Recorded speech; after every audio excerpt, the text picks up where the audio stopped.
Hello everyone, this is Mr. Jackson, and we're going to be going into Lesson 6, Part 2, where we're now going to build off of Part 1, where we discussed everything regarding RNA and RNA synthesis. That was the process of transcription. Now we're going to be talking about the ribosomes, which is the site of protein synthesis or translation. So you'll know that you've mastered this lesson when you're able to explain how the genetic code works. So what is the genetic code? How does it work?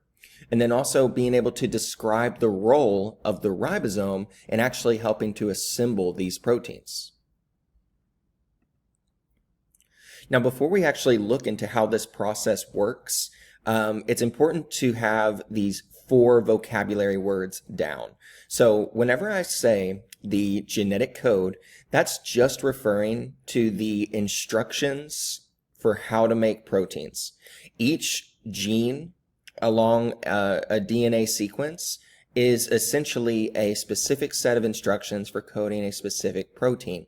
So the genetic code is basically that set of instructions that can be decoded or read by the cell, or in this case by a ribosome, in order to translate a message, right? So it's just a decoding process. The codon, okay, so now if you look here, I've got a strand of messenger RNA, and we're not going to read all of these messages letter by letter, the same way that we don't read in English letter by letter, we read in words. And so codons are sets of 3 nucleotides. For example, you got UCA, or I gave you an example, AAA. So every 3 letters is going to represent a word that has meaning to a ribosome. And we call those words codons. So codons are like those words of the genetic code. It's just a set of 3 bases. We have anticodons, which are just considered the complementary 3 nucleotides that are on the transfer RNAs. And that might be a little difficult to comprehend at first. We're going to watch how this process happens, so we will fill in the gaps there if we're not really too sure how codon and anticodon fit together. But all we need to know for the time being is that if I've got a codon on the messenger RNA, the ribosome will read that codon and will then bring a specific transfer RNA, and this transfer RNA can only fit with the same codon that we need it to. And so an anticodon is just basically the other part of the puzzle piece, and it makes sure that whenever we bring these transfer RNAs to the building site, that it goes to the exact right place where we need the exact thing that it's carrying to be. And speaking of what it's carrying, you can see right here on these transfer RNAs that they all carry one specific amino acid. Remember, these amino acids are the building blocks for making all the proteins that serve all of the functions in our body. And these happen to be held together by what we call peptide bonds. Remember, we're making chains of amino acids. We call those chains polypeptides. And so those polypeptides are held together by peptide bonds. Okay, so again, we're going to go into a lot more detail. Just wanted to go ahead and expose 4 of the absolute essential vocab words that you're going to need to have at least an awareness of. Real quick review. In part 1, first step of this process for the central dogma is we went from DNA to mRNA. This is called transcription, right? It's the way that we make RNA so that we can create mobile versions of those instructions in the DNA. We have to be able to carry the code outside of the nucleus. The DNA cannot leave the nucleus because we want to keep it nice and safe, and also because it's so bulky, there's a lot there to have to move. And so we've made small copies, single-strand copies of certain parts of the instructions that can then travel to the ribosomes outside of the nucleus, and we can use that information to build proteins. Okay, so Remember, transcription, it's happening inside the nucleus. And now we're going to move on to the process of translation. Okay, so again, in transcription, we are inside the nucleus. This is all about making messenger RNA from DNA. Now we are outside of the nucleus. We've gone outside the nucleus into the cytoplasm surrounding that nucleus, and we're going to go to the site of the ribosome. Okay, so translation is the process by which we use messenger RNA and we read or we follow the instructions that that messenger RNA carries in order to make or string together a polypeptide chain. So we call this translation, and an easy way to remember this is it's kind of like we're using the messenger RNA language and we're translating it into protein language. Okay, that's an easy way to think of it, and that's why it's called translation, because we go from one way of reading to another way of reading. And so, again, this happens at the ribosome, right? There's going to be those protein factories throughout your cell. It's going to start with messenger RNA, and then it's going to end with a fully formed polypeptide chain. So let's get into this process. So what does this actually look like? We can break it down. So first part of the process is naturally we're going to have that messenger RNA attached to the ribosome. This ribosome is then going to read that message one codon at a time, word by word, right? So every 3 letters, those are the words called codons. And it's always going to start at the same 3 letters. It's going to actively look for those same 3 bases, that one codon, and that happens to always be AUG. Okay, so remember, one codon always going to be 3 RNA nucleotides or 3 bases, and we are always going to start by building our polypeptide chain at the site of this first codon. It's called the start codon. It's AUG. And you can see that down here in the image, right? So we actively looked for that, and we know, just like a capital letter in a sentence, this is where we always want to start. After we start reading this code and we start, we establish where we're going to be starting, the transfer RNAs, all of these parts in blue, these transfer RNAs are going to essentially act like taxis. They pick up and drop off amino acids that these codons specify or code for. So each mRNA codon specifies a very specific amino acid, and the way in which the tRNA is able to bring those amino acids to the correct position is because of these things that, again, we called them anticodons. So I know that if I'm a transfer RNA and I have UAC as my anticodon, the only thing I could possibly attach to, the only place along that messenger RNA that I can attach to is at AUG. And I happen to be carrying a very specific amino acid, so it's always going to go to exactly the right place where I need it. These transfer RNAs, they're going to continue to drop off amino acids, and the ribosome ultimately is going to bind all of these amino acids together in a chain using those peptide bonds, right? So once we have them in the right position, we will bond them together. Those are called peptide bonds. And finally, whenever we get to a stop codon, right? So we had a single start codon. We also have 3 options that can mean stop, and I have those listed here. UAA, UAG, or UGA. All of those are basically like the period of a sentence. That's where, once we get to that codon, my ribosomes know that the process is done. I have the fully formed polypeptide chain, so I can now release that messenger RNA. I've completed my task. And so, again, we're reading this genetic code the same way that we might read a sentence, where each one of our letters is read 3 letters at a time. We call that codons. We read them like words in the cell. And we have our capital letter, which is your start codon, starts the sentence, and we have our stop codon, which is like the period, end of the message to be translated.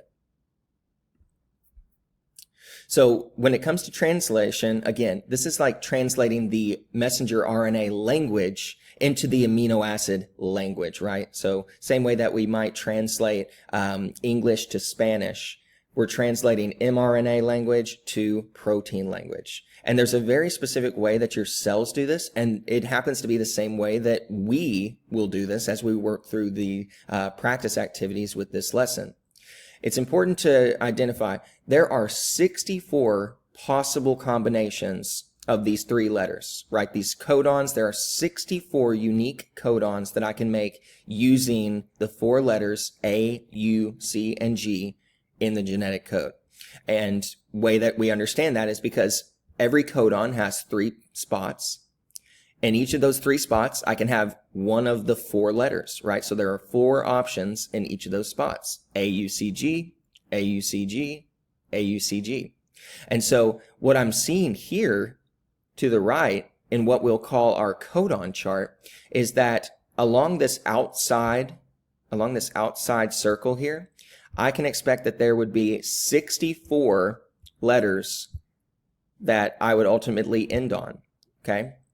So 64 total options to code for literally all the amino acids that we have to build our proteins with, okay? So again, this genetic code, it's the language of life, and it can be translated using the codon chart, and you yourself in these lessons are going to be using this chart in order to translate messages.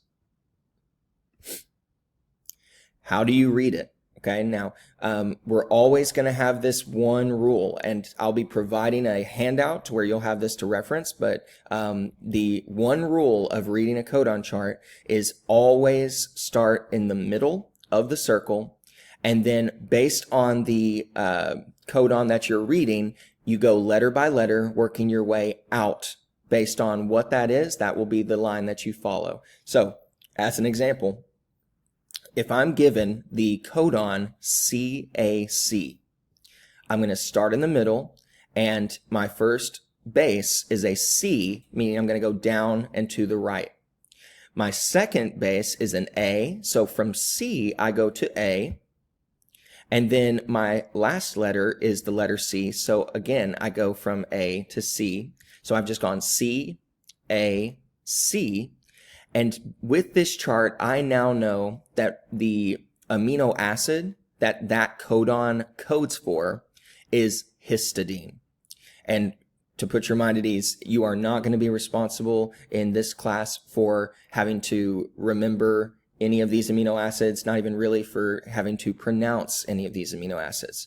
As short form, you can expect that based on whatever amino acid we arrive at, you will always just identify it using the first 3 letters. So you could write this histidine down as HIS, and that would be the translated message. And just as a quick review, just to show you how this process might work, the methionine, okay, the methionine codon is AUG. That is always the start of the instructions for every single polypeptide that we build. So it's always the start codon for protein synthesis. So that means if I've got AUG, I will follow AUG, and there's only one route, always the same codon to get that first methionine. Also, there are 3 different ways in which I can arrive at the stop codons, or the stop portion of the message. Again, that would be UAA, UAG, and UGA. So again, same rule applies every time. Start in the middle, letter by letter, work your way out until you have a message that's been translated. So given what we just covered, let's really quickly, with some visuals, let's go back through this process of translation to really hit this home and understand it fully. Translation is taking mRNA and at the side of the ribosome, utilizing tRNA, transfer RNA, to help build chains of amino acids. Those are polypeptides.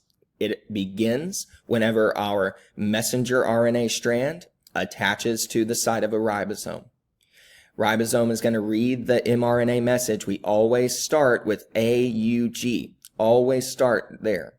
Transfer RNA is going to carry amino acids, very specific ones. Again, methionine is always the first one. We're going to bring those very specific amino acids, those building blocks, to the site of the ribosome.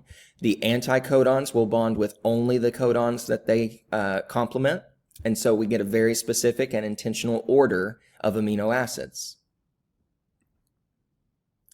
The ribosome is going to help form peptide bonds. So we see here that once we have these amino acids in place, we're going to continue to move along the messenger RNA. Once the ribosome is moving right along and we no longer need these transfer RNAs, we will release that transfer RNA and establish that peptide bond one amino acid at a time. And we'll keep moving right along that line until we reach a stop codon. And finally, we're going to hit that stop codon. One of three options. You can see here it happens to have been UGA. And so what's going to happen is the ribosome reads that, brings in that last tRNA to go with the UGA codon, and then that's going to be the end of the message. And at that point, we've got this long strand of amino acids. That is our polypeptide. We would then release that polypeptide and release this messenger RNA, and then that ribosome would be free to accept another messenger RNA and do the process again to make another polypeptide chain. And so again, guys, this is the central dogma of genetics. It's an enormously important idea when it comes to genetics and heredity. And I've provided a very good summary diagram here where, again, in lesson 1, we did the process of transcription where we took our DNA, one small segment of that, and we made a copy, or we transcribed, made a little transcript that can now leave the nucleus of messenger RNA. Messenger RNA then leaves the nucleus. It's small enough to, and it's expendable, right? If we lose this message, we can always transcribe and get another one. And then it's going to go to the side of the ribosome, where we then translate the messenger RNA language into amino acid or protein language. And this is a full example of what this process might look like for you. Again, whenever we're doing translation, we are always going to utilize our codon chart. When we did our transcription, we always just use those really simple base pairing rules where T's will bring in A's, A's bring in U's, C's bring in G's, and G's bring in C's. And so we'll build off of that where we had our DNA sequence in the nucleus. We then transcribe to bring all of those complementary bases to make a single strand of messenger RNA. That's transcription. We can go ahead and segment that mRNA message every 3 letters to put it into codons, because that's exactly how our ribosomes are going to read that message. The anticodons they happen to be just those complementary 3 letters to the codons, right? That's the puzzle piece in the tRNA that will ultimately bring in the amino acids. And if I were to use this codon chart, and feel free to pause the video and actually go through this process for yourself, where you can actually see and make sure that we know how to read this and to do it correctly. But after I translate each one of these codons, AUG, CGA, all the way until I reach a stop, at that point, I would have something that looks like this polypeptide chain, right? And again, always just using the first 3 letters of our amino acids to represent which one is which. And we will close out here, guys, with a brief summary of the processes. Again, at this point, we have in lesson 5, we went through a process called DNA replication, where we make identical copies of messages, and we use those to create identical cells. Now, what we're doing is we're showing the process of how we create proteins. Protein synthesis is the name of the game here, and that's a 2-part process that we've just gone through in lesson 6, which is transcription and translation. You can feel free to review this table by clicking pause right now, and this will conclude lesson 6 part 2. I hope you found this helpful, and we'll see you at the next one.